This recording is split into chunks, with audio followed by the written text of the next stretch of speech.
sort of complex topics in the stuff that was just brought up. There was, someone wanted to know like the difference or like defining some of these terms. There was talk about, the split, like wanted to discuss the split between Bakunin and Marx. Someone was talking about like anarchy, like in, before, like hunter-gatherer societies, so like what do we feel, where do we want this to go? I mean, I'm down to start talking about like anarchism and communism, like defining those, but I mean, it's up to you guys. What do you guys think? I think we should start with the basic definition so people can get something to like start off. Also, I think it's important to like distinguish that Marx and Bakunin, and they formed the union together and they went their separate ways. So like Marx. Oh no, it's okay. We were just talking about what we should talk about, but yeah.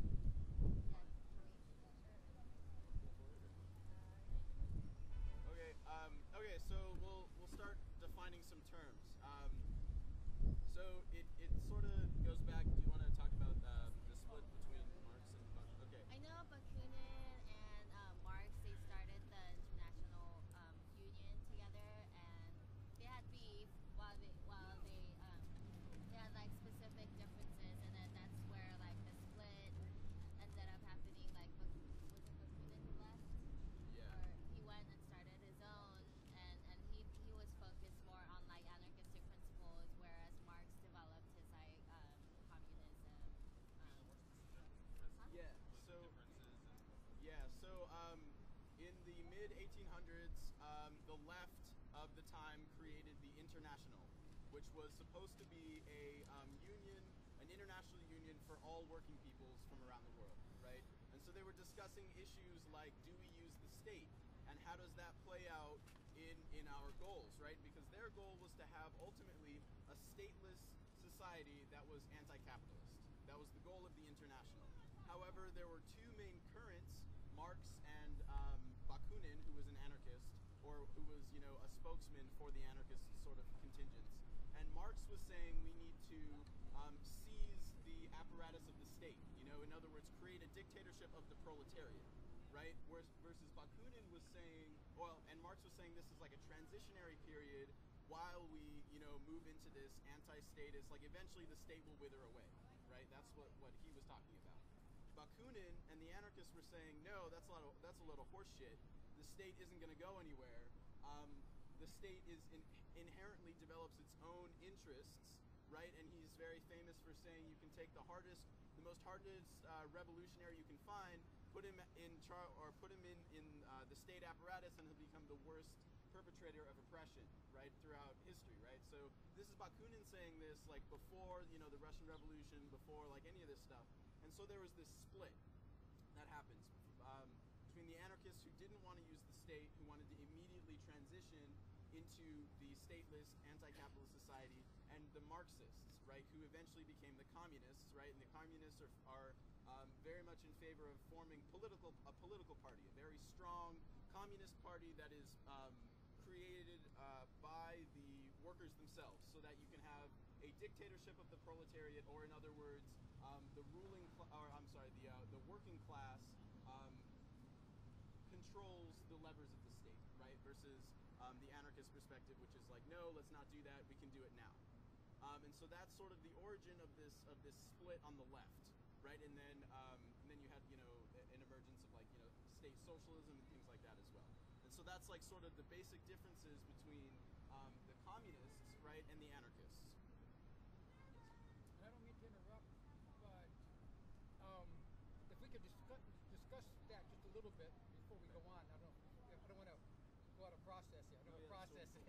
If I'm out of process, you know how to simulate. The Marxists that I've talked to would agree with a lot of what you were saying.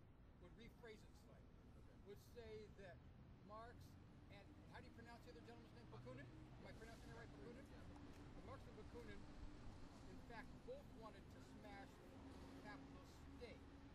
Bakunin wanted to go ahead and move right into a stateless society, and saying that if we create anything, Marx wanted to smash the capitalist state, replace it with a worker state that would protect the revolution from the capitalists coming back. Bakunin would say, if you do that, then this new state you've just created is going to become corrupt, and we're just going to smash it. Marx would say, if you don't put something powerful there, the capitalists are going to take over again. Marx would say that to keep that new powerful state from becoming our new enemy, that you need to go ahead and rotate the position so that the people that are in management roles are seen as servants of the people below them, never get any more stuff from the people below them, and are continually rotated. So you never develop any kind of hierarchy that is going to go ahead and take over. So and from my point of view, it seems to me that both methods have dangers. Both methods are minefields, but there are much less minefields if we know where the mines are. And yeah, the anarchist way of doing it would seem to me to be vulnerable to the capitalists coming back in and taking over. The Marxist way of doing it seems to me to be vulnerable to its internal structure. You had a comment? If I were to do any further reading and research, where would I go to get some more information? You can go to the Anarchy Archive, anarchyarchive.org or something. Just go to Google and type in Anarchy Archive. And there's on the side, there's a section on the International. You can read collected works by Bakunin. You can read the debates between Marx and Bakunin as well. The anarchistlibrary.org is also a good place. There's a book called Demanding the Impossible, history of anarchism by John Marshall. That's a pretty good book. It's just it approaches it from a historical perspective. So how these theories and ideas have been applied. So I think that's a pretty good book to start from. I also want to add, Marxist.org has What was the title again? summary. It's called Demanding the Impossible. Demanding. Another one that you didn't mention. The Impossible. It's kind of academic. There's a debate about whether or not the state creates class or class creates the state. Marx argued that it was class relations that led to the formation of the state. Bakunin thought that it was hierarchies in general that led to the creation of class. Yeah, right. And you can find it on PM Press. Splitting in 1873, I think. Which, by the way, I want to point out too, we should be clear, Right. the anarchists were expelled from the International by vote. It was conducted by the Marxists. It wasn't simply like an amicable disagreement. It was a forcible expulsion. And another bit of reading is Lenin's State the Revolution covers some of this. And it also might be interesting to discuss, and maybe not today, but discuss at some point, the Paris Commune. The Paris Commune, which failed, both Marx and Bakunin thought it failed for completely opposite reasons. And it's interesting to look back and see how all that fits together. I wonder if we could put this within a pragmatic frame. Those of you who've been involved in these kinds of research and thinking these ideas through, how are they helping us as Occupy LA imagine where we're going?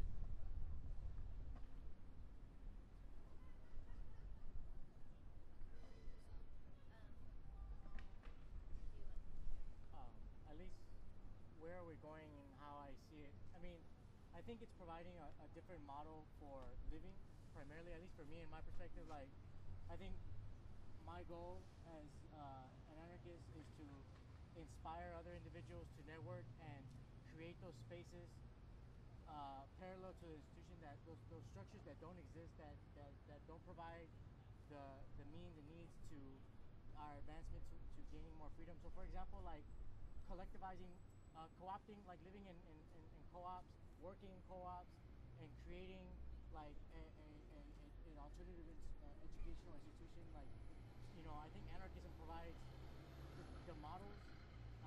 You have to, like, I mean, this is based on individual. I think you have to figure out yourself, like, where you see yourself fit, because there's different branches of anarchism. But at least for me, anarcho-communism is the trend that I relate to, identify the most, and where I find my kind of like inspiration in my practice.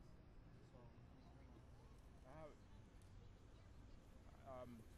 my question is, how do anarchism if it takes over society, how to ensure the safety and whatever democratic rights comes or for the different groups that we have, given that we've been under the current system for such a long time, and yet we want to replace it, but how do you ensure that those that will oppress the most are going to, be helped by whatever society we form, and the safety of those groups?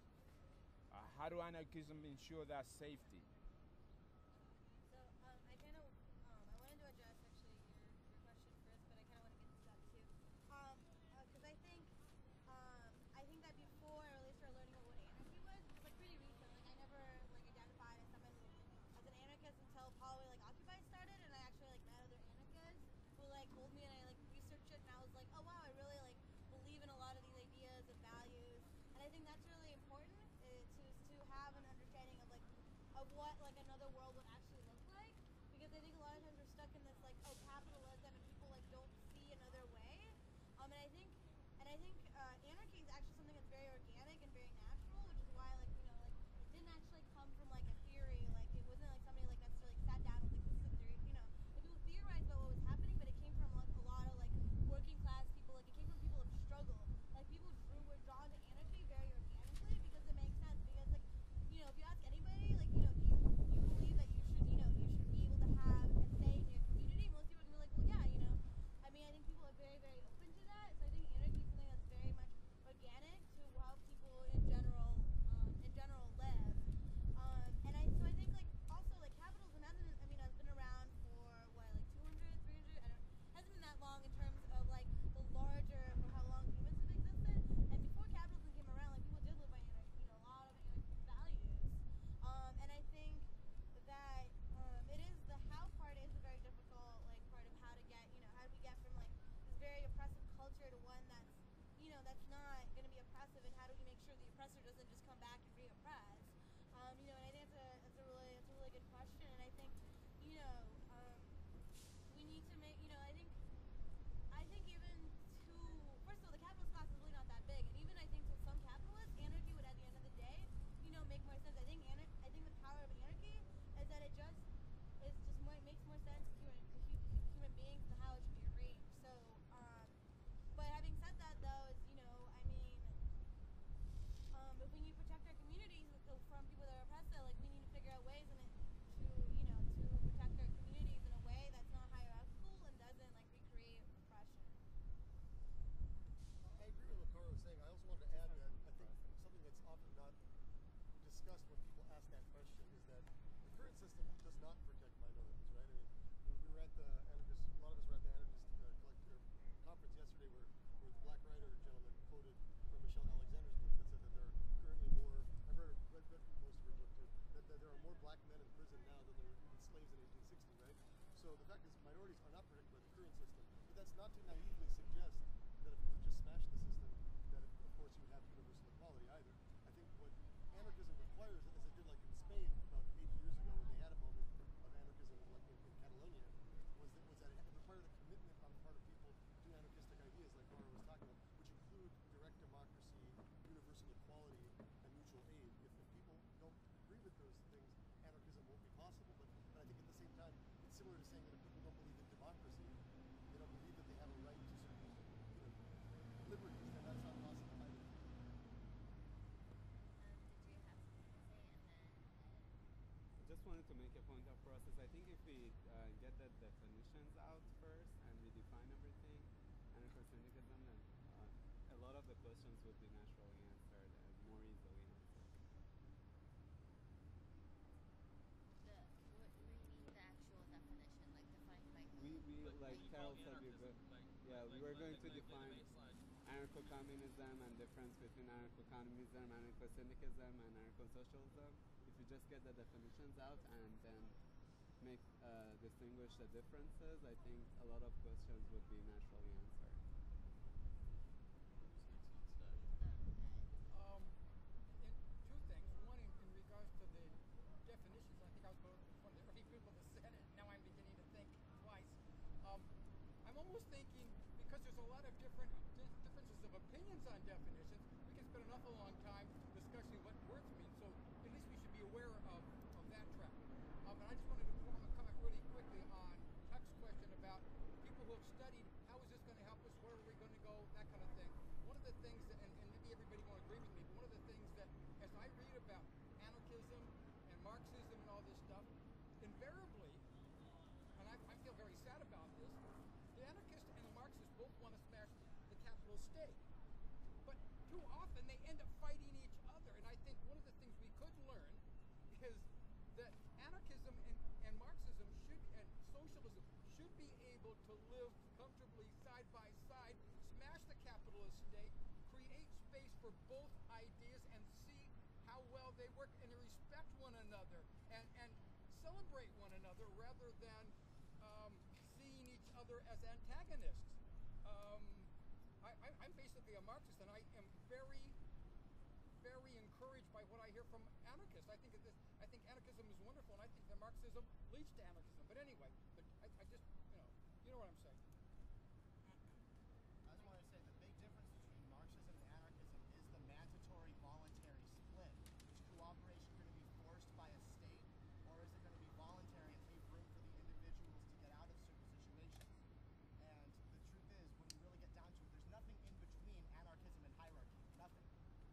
Because if you have something in between, it's hierarchy.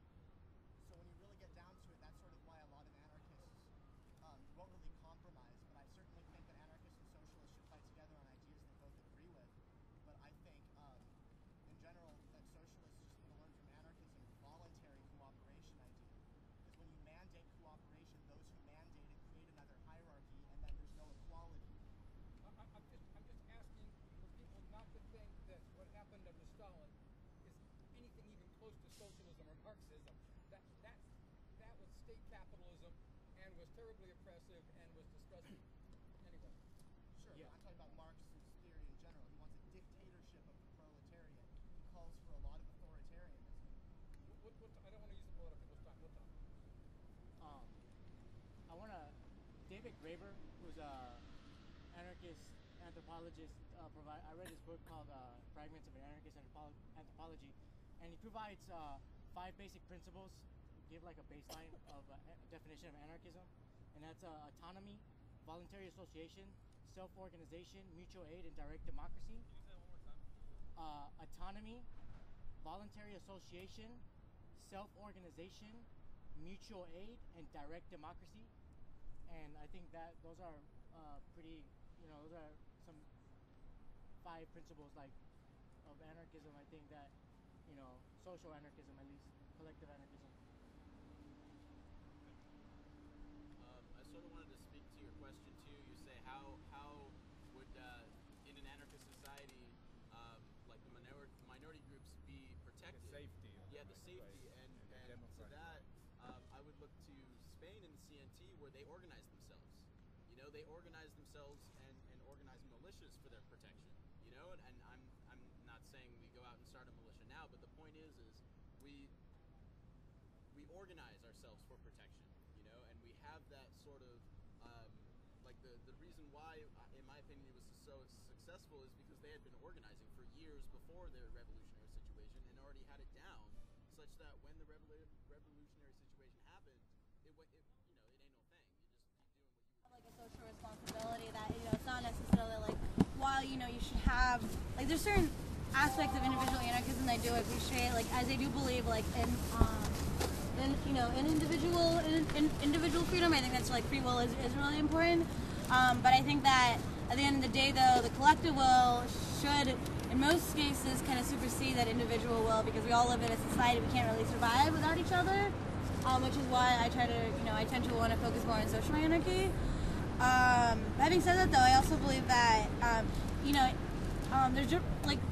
there are all these differences between these different types of anarchy. But I think at the end of the day, like we should really be focusing more like an anarchy with no adjectives, because I think anarchy can be is really flexible, and it is really whatever like you and your community decide it should be. So I think one of the differences within social anarchy, and I don't know if it's true for individual anarchy as well, is like just basically like how for example you would actually like facilitate an anarchist society, like what sort of what sort of economy you would have, because there's different types of economies. Like there's the gift economy, there's like the barter economy, and I think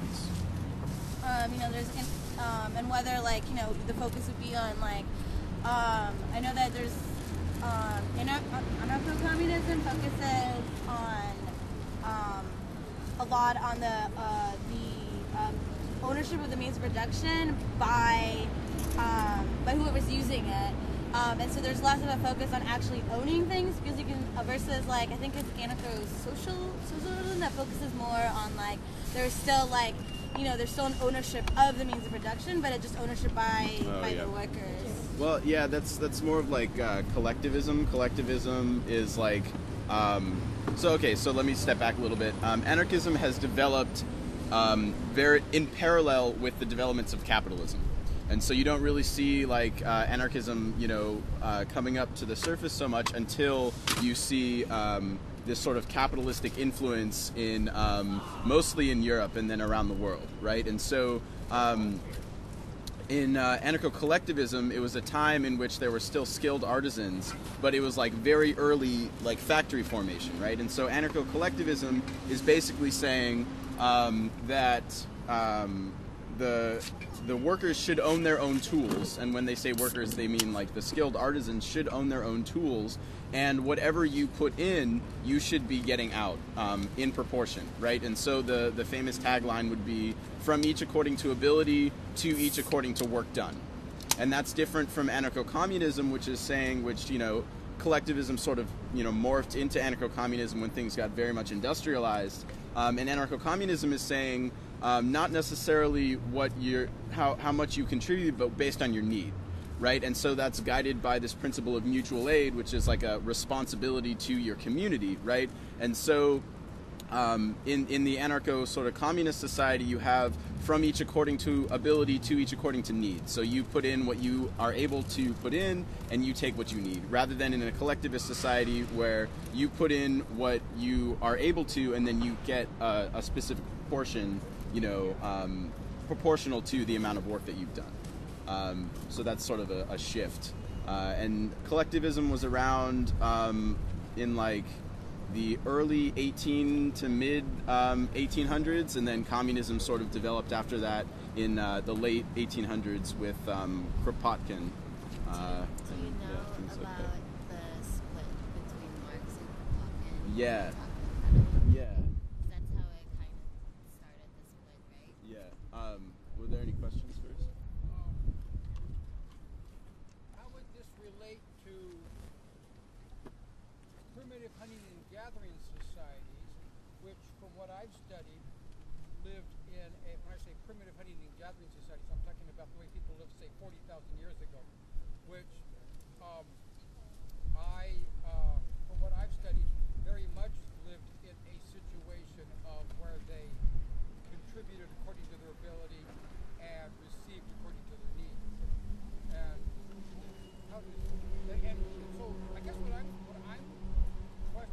saying, or I'm not sure if this is a statement or a question, but it seems to me that a form of anarchism, communism, however, there's another thing. I think we have to agree on what each of these words mean. Anyway, but it seems to me a form of that stuff existed for most of the human species' existence. It wasn't until we started to have property and stuff, until we domesticated plants and animals, that we got messed up, it seems to me. You have a response? I think besides Proudhon and some of the people who tried to came up with the ideas after 1980s, that book by the Brazilian author, whose name I forgot, Radical Democracy. They tried to come up with some kind of post-anarchist, post-Marxist point of views to go back to that area or recreate that. But I think most